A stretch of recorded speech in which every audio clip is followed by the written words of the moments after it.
I think the youth aspire to the same thing all over the world.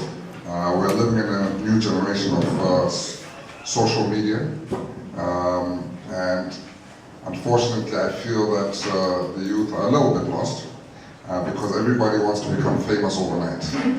People have forgotten the hard value of hard work. And so we all want to become musicians and DJs, you know, and that kind of thing.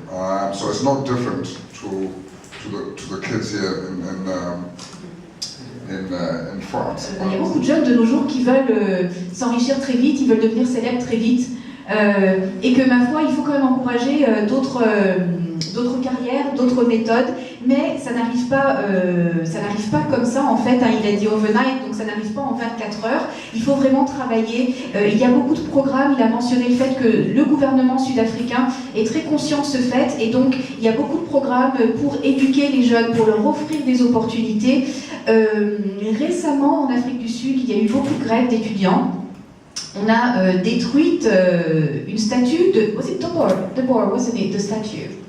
There was the one at UCT, University of Cape Town, that was taken down. Yeah. I believe there was others in Port Elizabeth, that was taken down as well. Donc et voilà, en fait les étudiants ont détruit pas mal de statues qui représentaient finalement une époque d'avant avec des personnes qui ne les représentent plus aujourd'hui. Donc il y a vraiment tout un mouvement estudiantin en Afrique du Sud où les jeunes veulent être reconnus, ils veulent avoir une voix, c'est très très important. Et il dit que la jeunesse finalement ça peut être le meilleur atout pour un pays ou ça peut être une bombe à retardement. Et il dit qu'en fait, que voilà, donc pour les mêmes raisons que on peut se servir de la jeunesse, on peut lui donner tous les outils pour qu'elle construise une nation, et bien si c'est pas fait, elle peut en même temps vraiment détruire une nation.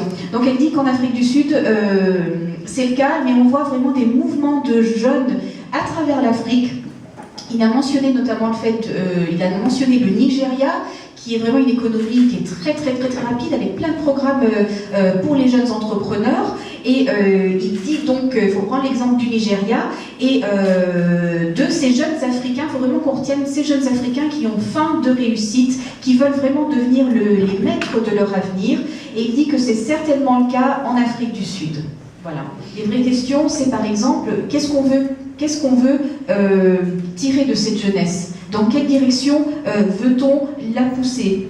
Qu'est-ce qui est important pour elle, cette jeunesse? Et qu'est-ce qui est important pour nous finalement? Et il dit, la question finalement de la population, c'est vraiment très très vaste, et cette jeunesse, elle fait partie intégrale de cette population. Donc finalement, c'est une question très très très complexe, mais il dit vraiment qu'il faut se concentrer sur l'essentiel, c'est qu'est-ce qu'on veut vraiment que la jeunesse fasse.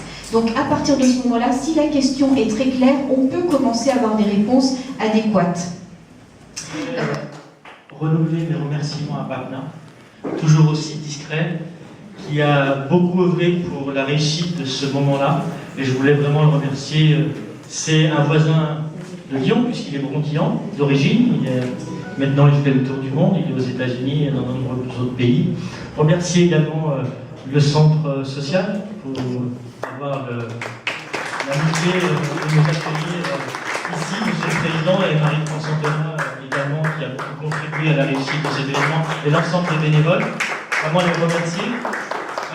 Remercier bien entendu Daba Mandela pour venir.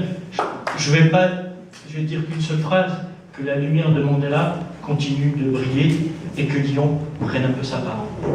Voilà.